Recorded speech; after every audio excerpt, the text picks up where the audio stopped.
galab galbaha kamid anigoo ah wasiirka maaliyadda oo gurigeyga jooga baa walaalkay soo diray telefoon wuxuu ii sheegay in hooyadayo oo 63 jir gurigeedii laga afduubtay aanay garaneyn cid afduubteen waxay tiri warkii igu naxdinta badnaa intii aan xilka hayay ama noloshayda igu murugada badnaa buu noqday hooyaday oo 63 jir in la afduubtay waxay tiri markii aan la xidhiidhnay aan u tagnay inankii ama qoladii ilaalinaysay guriga hooyo waxa ay noo sheegeen in 4 nin ay ka haysteen intii aan ka haysan ka horna su'aasha weydiiyeen ay ahayd soo ma tihid wasiirka maaliyadda hooyadeed waxay tiri aabahay marka guriga uu ka maqnaa murugada ugu weyn waxa aniga igu abuurtay bay tiri qof walba ama ilmo waliba uu jecel yahay waalidkiisa inuu wax wanaagsan u sameeyo gaar ahaan marka ay da'da weyn gaaraan anigana waxay tiri iska daa inaan wanaag u sameeyo hooyaday waxa loo afduubtay loo ka haystay in aniga sababtayda iyo xilka aan hayay tahay awgeed murugo badan bay igu abuurtay waxaan se ka fikiray bay tiri sababta ay u ka haysteen inay tahay in ama madax furasho ama baad hanti ay weydiisan karaan maadaama qof xil haya oo sumcadaas ama xilka inta lag haya aan ahay waxay tiri lambarka hooyaday bay ka heleen telefoonkii walaalkay way la soo hadleen waxaana u sheegeen bay tiri dalab aanan ka fikirin ama aan maskaxdayda ku soo dhicin intii warwarkaasi hayay oo dhan waxay tiri waxay dalbadeen oo ku yiraahdeen walaasha waxaad u sheegtaa in TV-ga soo hor istaagto iyo idaacadda hadda iskana casisho xilka wasiirka maaliyadda ee hayso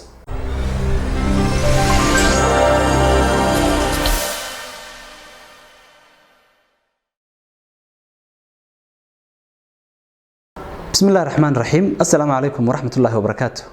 دمانتين بكسو دوادا كلان كلا iyo taxanaheena buugadaag kulankan buugaan ku soo qaadanayna waxa la yiraahdaa fighting corruption is dangerous la dagaalanka musuqmaasuqu waa mid halis badan the history behind the headlines sheekada aanay warbaahinta soo tabin buugan waxa qortay Ngozi Okonjo Ngozi waxay laba goor noqotay wasiirka maaliyadda ee dalka Nigeria 2003 ilaa 2006 waxa uu noqotay Obasanjo 2011 ilaa 2015 waxa isla wasiirka maaliyadda haddana u noqotay Goodluck Jonathan ka hor 2011 waxay ahayd agaasimaha howlgelinta ama operations director ee bangiga adduunka imikana waxa ay noqotay gabadhii ugu horeysay ee hogaamisa ururka ganacsiga caalamiga ama World Trade Organization Ngozi buugan waxay kaga waramaysaa intii wasiirka maaliyadda ee Nigeria ahayd dadaalo badan oo ay kula dagaalamayeen musuqmaasuqa iyo halistii ku hareereysnayd in ay musuqmaasuqa la dagaalanto buugan Ngozi waxay leedahay saddex sababood baan u qoray sababta koowaad waxay leedahay warbaahinta dacaayadii iyo dagaalkii iyo aflagaadadii aniga iyo qoyskayga iyo intii ugu dhowdhowba lagu waday intii aan xilka hayay bal dhinaca kale inaan ka istaago iyo waxa aan headline-nada iyo warbaahinta lagu qorin inaan soo gudbiyo inaan sheego bay leedahay qodobka labaad wax weeyaan dadaalada aan sameynay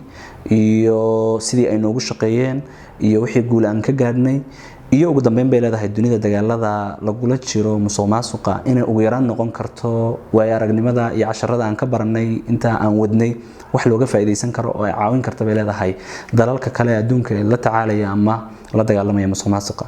waxay ka waramaysaa leedahay in musuqmaasuqa la dagaalamo gaar ahaan dalka Nigeria arrin sahlan ma aha bay leedahay waa arrin naftaada iyo ehelkaaga iyo inta kugu dhowdhowba ay halis badan gelinayso waxay ka waramaysaa marka dhacdooyin aad u xasaasiya oo ay la kulantay iyada iyo qoyskoodiba buugu wuxuu ka kooban yahay 8 cutub oo kala duwan qaybaha ugu horeeya buuga markaba waxay ku soo bandhigaysaa sheeko qabsatay ama dhacdo qabsatay hooyadeed markay wasiirka maaliyadda ahayd waxay leedahay Ngozi galab galbaha kamid anigoo ah wasiirka maaliyadda oo gurigeyga jooga baa walaalkay soo diray telefoon wuxuu ii sheegay in hooyadayo oo 63 jir gurigeedii laga afduubtay aanay garaneyn cid afduubteen waxay tiri warkii igu naxdinta badnaa intii aan xilka hayay ama noloshayda igu murugada badnaa buu noqday hooyaday oo 63 jir in la afduubtay waxay tiri markii aan la xidhiidhnay aan u tagnay inankii ama qoladii ilaalinaysay guriga hooyo waxa ay noo sheegeen in 4 nin ay ka haysteen intii aan ka haysan ka horna su'aasha weydiiyeen ay ahayd soo ma tihid wasiirka maaliyadda hooyadeed waxay tiri aabahay marka guriga uu ka maqnaa murugada ugu weyn waxa aniga igu abuurtay bay tiri qof walba ama ilmo waliba uu jecel yahay waalidkiisa inuu wax wanaagsan u sameeyo gaar ahaan marka ay da'da weyn gaaraan anigana waxay tiri iska daa inaan wanaag u sameeyo hooyaday waxa loo afduubtay loo ka haystay in aniga sababtayda iyo xilka aan hayay tahay awgeed murugo badan bay igu abuurtay waxaan se ka fikiray bay tiri sababta ay u ka haysteen inay tahay in ama madax furasho ama baad hanti ay weydiisan karaan maadaama qof xil haya oo sumcadaas ama xilka inta lag haya aan ahay waxay tiri lambarka hooyaday bay ka heleen telefoonkii walaalkay way la soo hadleen waxaana u sheegeen bay tiri dalab aanan ka fikirin ama aan maskaxdayda ku soo dhicin intii warwarkaasi hayay oo dhan waxay tiri waxay dalbadeen oo ku yiraahdeen walaasha waxaad u sheegtaa in TV-ga soo hor istaagto iyo idaacadda hadda iskana casisho xilka wasiirka maaliyadda ee hayso waxay tiri markii warka la ii sheegay waxaan ka fikiray sababta ay waxaan u dhici karaan waxay tahay waxaan ogaaday bay tiri inaanay ahayn dad uun hooyaday raba aan rabin magacayga inay ku baadhaan inay yihiin dad xilal ama mas'uuliyiin ama awoodda aan hayo awgeed ay dhibtay ama wadada aan ka hor istaagay waxay sameyn lahaayeen inay isticmaalayaan gamekaas ay ciyaarayaan oo ay rabaan inay hooyaday awgeed intii afduubtaan nolosheeda halis geliyaan ay dhahaan iscasil haddii aad iscasil weydana aanu dilayno hooyada waxay tiri arrintaas murugay igu abuurtay waxaan ka fikiray cidaha ay noqon karaan waayo marka dagaal badan baan ku jiray dad badan oo aanu shaqada dhexdeeda isku haynay iyo ololayaal aan waday iyo initiatives aan sameeyay baa jiray waxay tiri abahay markii la soo hadlay aan u sheegay dalabka waxay ugu isma casili kartid shaqadaada wado aniga iyo hooyadaaba buu yiri 80 waan dhaafnay dhowr 80 jiraan nahay dadka reer Nigeria da'da ay ku dhintaan ama life expectancy-goodu waa man dhaafnay haddii hooyada dhimato dhibaato kuma jirtay shaqadaadan wado cidina ay ka hor istaagin la dagaalanka musuqmaasuqa iyo dadaalka aad dalkaaga u hayso waxay tiri arrin qaraar bay igu noqotay madaxweynuhu waxay tiri wuxuu isiiyay wixii uu taageeraysiin karay ciidamada la diray baara halka hooyaday lagu haysto iyo halka ay joogto inta dalabkooda la fulinayo cid ay la soo xiriirayeen afduubtayaashuna waxay ahayd walaalkaygu ahaa waxay tiri iyagoo sidii u haysta baaroortii waxa la gaaray shirkii golaha wasiirada aan subax dambe lahayn shirkii golaha wasiirada waxay tiri waxa dhaqan ahaan jiray marka in dooda iyo hadallada iyo golaha wasiirada kulanka ka dhaca toos looga daawado warbaahinta oo TV-ga dawladda ama TV-da kale ay ka baxdo waxay tiri maalintan waxaan ku lahaa soo jeedin ama presentation aan ka sameeyay laakiin bay tiri anigu marnaba jawigayga iyo dareenkayga iyo macnaha culeyskan dareemay cid marka garan karta ama dareemi karaysa ma jirin warbaahinta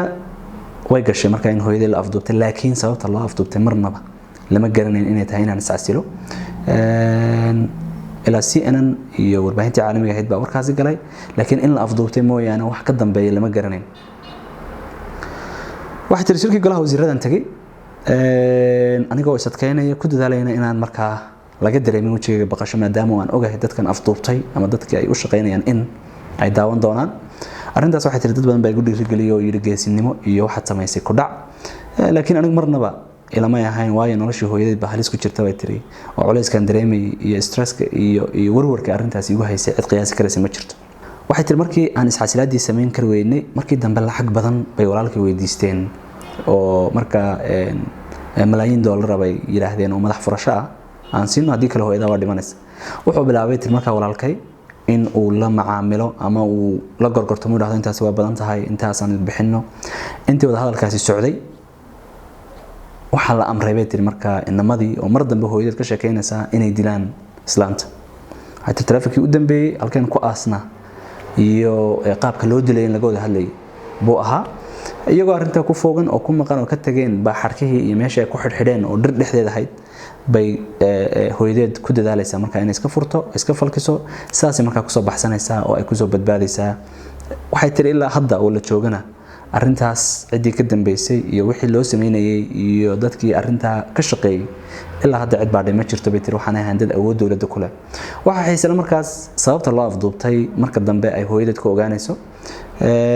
waayo afduubtayaashu waxa u sheegeen barnaamij Sure B la dhaho wasiirka maaliyadda marka Ngozi ay wado in uu caqabad ku noqday dadkan afduubtay hooyadeed waxa ka sheekeynaysa marka oo xiisala barnaamijka Sure B hooyadeed loo afduubtay in la dilo ama ay iscasisho u gaaray iyo sidoo ku yimi dalka Nigeria waa dal qani ku ah leedahay saliidda iyo shidaalka laakiin bay tiri aan haysan qalabkii lagu sifeyn lahaa ama lagu nadiifin lahaa si marka loo isticmaali karo sida awgeed bay tiri shirkadaha ka shaqeynayay suuq geynayay soo saarayay shidaalada ba waxa laga caawin jiray oo dawladdu ka caawin jirtay in ay siiso kab si marka shidaal jaban dadka reer Nigeria oo helaan oo korontada iyo baabuurta gaadiidka iyo waxa soo dhan ay u jabaan kabka marka waxa 2003 aan siin jirnay dawladahaasi wuxuu ahaa 2 bilyan sanadkii guud ahaan waxa soo noqday tiri 2011 markaan eegay isagoo 8 bilyan iyo dheeraada waxay tiri tirada inta la eeg baan isweydiiyay sababta ay u dhacayso waxaan soo ogaanay bay tiri in kabkaas 8 bilyan ee baxaya iska daa in mararka qaar shidaalku ku jabnaadaba shidaal aan wadanka iman kabkiisa laga qaado dawladda shidaal dalal kale oo jaarka ah ama Niger iyo dalalka la halmaale laga iibiyo macnaha kabka laga bixiyo oo shidaalka ahayd in reer Nigeria la sii maadaama dawladdu kabka bixisay oo shidaal jaban lagu siiyo in la sii iibiyo oo dalalka jaarka laga sii iibiyo in aanu jirinba markaa isla xisaabtan sababta ay u korodhay iyo waxa soo dhan in mararka qaar aanay jirinba shirkadaha xataa qaar kood qaadanay kabka aan shidaal wadanka aanay keeninba oo ay kabka iska qaadanayaan waxa tiri arintaas musuqmaasuq weyn oo aan xad lahayn buu ahaa marka waxaan bilownay bay tiri in arintaas aan joojino shidaalku sidoo doona qaali ha u noqdo laakiin xal kale la keeno laakiin shirkadaha 8 bilyan la joojiyo 8 bilyan bay tiri dadka baahan shidaalkan loo jibinayay adeegyo kale loogu qabto ama caafimaadkooda ha noqoto ama gaadiidkooda ha noqoto ama waxbarashadooda ha noqoto in qaab kale dawladdu uga faa'iideysato oo shirkadahan la siinayo ee iyaga iyo in yaro kooban oo madaxda dawladda kamid ah ay cunayaan ama ay la harayaan in la joojiyo dadkana toos markaa loo sameeyo shurbi oo lalaha soo habay tiri markaas oo ahaa in la joojiyo kabkii la siinayo shirkadaha shidaalka dadkana lacagta toos loo siiyo arrin yar ma ahayn bay tiri waayo marka la joojiyo markaba shidaalku cirku qabanayay waxaan isla garanay marka in muddo la siiyo oo horta dadka la baro mashruucan la bilaabayo iyo shurbi iyo arrimaha la halmaana tii markaan isla garanay waxay tiri waxaan isla garanay markiiba in dood TV la qabto oo dadka la baro oo aan fahamsiino waayo dadku ma oga marka shidaalka markaba dalacmo waxa la oranayaa dawladda shidaalka dalacday laakiin ujeedadu waxa weeye aan kala hayn bay tiri aan waday aan ku dadaalanay in dadkan middleman ama dadkan dhexe ee madaxda inta yar shirkadaha lacagta billions dollars ka qaadanaysa ee nolosha reer Nigeria aan waxba ka tarin meesha laga saaro looguna bedelo marka mashruucan kale barnaamijkan kale la yiraahdo shurbi waxay tiri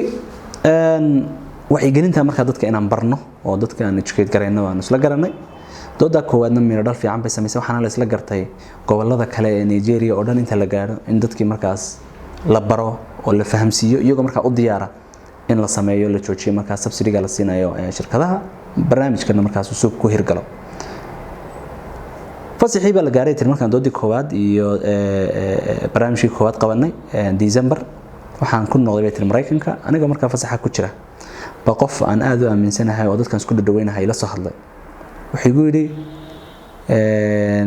maxaad iga qarsay waxa socda ma fahmin tir wuxuu ka hadlay waxay ku tiri in madaxweynuhu ku dhawaaqayo inuu joojinayo kabkii uu siinayay shirkadaha shidaalka maxaad igu sheegi weyday waxay tiri maan ogeyn isku manaan ogeyn laakiin waxaan gartay markiiba in madaxweynaha la weydaartay isla markaana lagu yiri sanadka cusub waa inaad la bilowdid barnaamijkan oo aad hirgelisid madaxweynuhu wuxuu yiri waxay tiri isagoo nagala tashan cid kale nagala tashan buu go'aan ka qaadanay waan isku daynay madaxweynaha gaaro aan la hadlo telefonkiisii waxay tiri meel wal oo aan ka mari karayay ama meel kasto aan u mari karayay si aan ula hadlo waan sameeyay waan ku guul daraystay tiri waxay tiri madaxweynuhu ku dhawaaqay sanadkii cusba in la joojiyay subsidiga hal mar ba markaa shidaalkii iyo maciishadii ay cirka qabatay wadankana way tiri soo bax weyn gaar ahaan caasimadii oo ka dhacay oo dadkii laborka iyo ururadii shaqaalaha iyo waxa soo dhameeyay isku soo baxeen waxay tiri arintaas aniga Mareykan jooga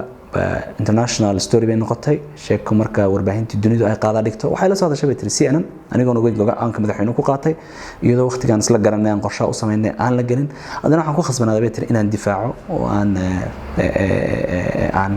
la hadlo maadaama bay tiri kooxdii marka madaxtooyada iyo madaxweynaha ku dhaweeyay la joogtay ay xataa sameyn kari waayeen inay dadka ay la xiriiraan xog ama information ay waxaan ka siiyaan waxay tiri waxyaalaha xiisaha leh kamid waxaan isku daynay marka dadka inaan dajino ururadii shaqaalaha la kulanay laakiin ururadii shaqaalaha waxaan ogaanay in iyaga laftooda aanay ahayn kuwa sidooda u socday ay tahay laakiin gacan kale ay ku jirto oo shirkadihii ay ku jiraan ururadii shaqaalaha waxay tiri markaan isqabanno ama wax dhacaan labadaba tanaasul baa iman jiro meel dhaxal isugu iman jiro way soo tanaasuli waayeen bay tiri ururadii shaqaalaha arrin aan filanan bay noqotay marka in maamulkan iyo hormoodkii ururada shaqaalaha ay dadka soo saaray mudaharaadada sameynayay arrintan in aanay iyagaba ku koobnayn gacmo ka shisheeya oo shirkadihii subsidiga laga joojinay ama kabka laga joojinay ay tahay waxay tiri markii aanu aad u dabagalnay waxaan ogaanay in maamulka iyo dadkan hormoodka u ah ururada shaqaalaha qoysaskoodii ay halis ku jirto oo haddii ay mudaharaadka joojiyaan ama dadka ugu baaqaan inay joojiyaan in ubadkooda iyo familiyadooda iyo ehliyadooda halis ku jirto arintaas markii ayna soo gaadhay madaxweynahan u sheegay bay tiri madaxweynuhu wuxuu damaanad qaaday marka in protection loo sameeyo ururadaas amaankooda la damaanad qaado waxa weeyaan xalna la gaaro xalkii la gaaray markaa wuxuu noqday bay tiri initiative-ka aan u bixinay bay tiri shurbi oo subsidy la joojiyay kabkii dawladda la joojiyay shirkadaha la joojiyay dawladdu ka joojisay in dadka danyarta iyo shaqaalaha iyo dadkii markaa ka faa'iidi jiray shidaalka jaban in lagu kabo arrintii markaa hooyadii loo afduubtay ururada shaqaalaha loo hadiday ee halista inta la eeg nafihii qoysaskayga loo galay waxay ahayd bay tiri dadkaas ganacsatada ee shirkadaha waaweyn iyo kuwa dawladda kamid oo xilal sarahaya oo la shaqeynay inay joojiyaan markaas ay nagu khasbaan arrimaha kale ee xiisaha leh Ngozi ay kaga hadlayso waxa kamid ah marar kale xataa iyada caafimaadkeeda iyo nolosheeda in halis la galiyay oo marka qaar loogu hanjabay ama lagu shirayba dadka waaweyn ee shirkadaha maamulayay ay ugu shireen oo guri la fariistay shir laga galay oo la dhahay gabadhaas waa in aynu saarno wheelchair macnaha in la curyaamiyo oo laga dhigo macnaha qof aan shaqeyn karin bas xilka uga tagto nolosha inta ka hadhayna ay saarnaato marka gaari gacanka lagu riixayo waxay tii markii aan ogaaday mid kamid ah ku jiray bay tiri shirkaas oo arinta la qakar waayay laakiin diidanaadii haddana ololaha musuqmaasuq la dagaalanka aan wado baa la socday walaalkay ku yiri niyo shirkaas aan ka qayb galnay arrimahaas miiska la soo dhigay aniga ma aaminsan in heerka la gaarsiin karo marka walaasha la hadal waxaad ku tiraahdaa qorshahaas kugu soo maqan in waxyeelada inta lagu gaarsiiyo ilaaladaada iyo amnigaaga kordhi waxay tiri arrintii kama aanan harin marka aan ogaaday kuwii qorsheynay iyaga laftoodii baan casuumay bay tiri oo la fariistoon ku waan ogahay waxa qorsheynaysaan waana la socdaa wada keenaadkaada ayaa adkaan marka arrintaas soo baxday bay tiri iyaga laftooda qorshooda dib uga noqdeen maadaama qorshihii ay wadeen u fashilmay waxyaalaha xiisaha leh ay buugan kaga waramayso waxa kamid ah iyaguna mararka qaar maaha uun kaliya dawladda dhexdeeda iyo ololayaasha musuqmaasuq la dagaalanka ay ka hadlaysay waxay leedahay dalalka dibadda mararka qaar qolo imaaraati iyo ciidanka badda oo kale barnaamij ay soo diyaarsadeen oo maalgelin la yiri shirkad imaaraatiga sameynaysa oo taliyaha guud ee marka ciidanka badda uu la socday oo madaxweynihii laga soo dhameystiray in madaxweynuhu shirkii u dambeeyay la rabay in waxaan lagu kala saxeexdo in uu ugu yeeray marka ka qayb gashayna macnaha su'aalaha ay keentay iyo doodii ay dhalisay ay noqotay marka in barnaamijkaasi aanu ahayn barnaamij marna wadani ugu jirto Nigeria waxyaalaha kale ee xiisaha leh ka horeeyay waxa kamid ah dadaalada musuqmaasuq la dagaalanka iyo halista badan ee ka wajahdeen kamid ahayd nidaamkii marka shaqaalaha dawladda iyo caaglayaasha ay kaga gureysay waxa ka waramaysaa in nidaamka dawladda ee mushaarka dadka lagu siiyo waxaan jiray nidaam manwala oo qolada xogta shaqaalaha haysa iyo qolada maaliyadda lacagta bixisa aan war soo hayn jirin waxa la waxaan abuurnay marka nidaam isku xidhaya oo computerized ama technology ku shaqeynaya oo isku xidhaya marka xogtii shaqaalaha iyo lacagii la bixinay waxay nidaamkan isku xidhnay dagaal badan iyo culeysyo badan iyo hadidaado badan baan kala kulmay laakiin waxaan ku guuleysanay tiri in 65,000 oo shaqaale ah oo aan jirin inaan meesha ka saarnay oo marka sanadkii 1 bilyan oo dollar oo miisaaniyadda dawladda ka bixi jirtay ah inaan marka aanu badbaadinay waxay ka hadlaysaa sida warbaahintu u dhaleecan jirtay marka qaar waxay ka sheekeynaysaa hal warbaahin oo kaliya oo ka qortay macnaha 40 maqaal hal maqaal mooy inta kale oo dhan iyada lagu caayay oo lagu dhaliilay waxay ka waramaysaa in xataa la qori jiray mararka qaar wararka la qoraya kamid ahayd in guriga daahiyada ay kaga bedeshay 1 milyan oo dollar macnaha waxay leedahay waxa halis galay oo xataa qaarkood shaqooyin loo diiday dadkii ehelkayga ahaa iyo dhadhawa sidii la dhaliilay leeyay waliba bay tiri aniga oo marka sumcad ama adduunka ku lahaa ama bangiga adduunka la shaqeynaya oo qof la garanaya ahaaba intaas oo culeys qaaday laakiin qof kale oo aan ba la garanayn oo dadaalada inta la iyo nafhurnimada iyo la dagaalanka musuqmaasuqa inta sameynaya in dhaliilaha kuwa ka badan uu keeni lahaa wax walba waa la isku dayay bay tiri in la sameyn karo marka sidii la joojin lahaa waxyaalaha kale ama casharada ugu waaweyn ee leedahay macnaha waa laga baran karaa ama musuqmaasuq marka la dagaalamayo muhiim waxay leedahay horta koow musuqmaasuq hadii la dagaalamayo cid dibadda ka timi iyo hay'ado dibadeed iyo hay'ado aan dawli ahayn lama dagaalami karaan dadka gudaha ayaa la dagaalami karaa waxa leedahay Jonathan hadii aanu garab taagnayn oo dagaalada aan ku jiray iyo hoggaanku aanu garab isiinayn oo aanu talooyinkayga iyo doodahayga aan ahayn wax la meel marinayo oo la taageerayo marnaba may socteen marka waxay leedahay gudaha in laga dagaalamo oo hoggaanka ay ka go'naato la dagaalankani in dadka ila shaqeynayay ama wasaaradda maaliyadda ka shaqeynayay ama laamaha kale ee dawladda ka shaqeynayay qaar ha wada xumaadaan bay tiri qaar badan ha xumaadaan oo sarsare laakiin kuwa kooban oo naftooda halis u gelinaya oo mararka qaar tagayay meelo halis badan oo iyaga iyo heladooda iyo qoysaskoodaba halis gelinaysa inay sameynayeen nafurnimadaas qayb weyn bay ka qaadatay bay leedahay marka kow in gudaha lagala dagaalami karo haddii musuqmaasuq laga hadlayo laba waxay leedahay haddii musuqmaasuq lagala dagaalamayo waxa muhiim waxa weeyaan nidaam waxay tiri boqolkiiba boqol musuqmaasuq la tirtiri karaa ma jiro laakiin bay tiri waxa muhiim ah in meelaha ugu waaweyn iyo ilaha waaweyn ee musuqmaasuq uu ka dhaco la baaro marka la baaro la sameeyo marka system iyo nidaam la dagaalamaya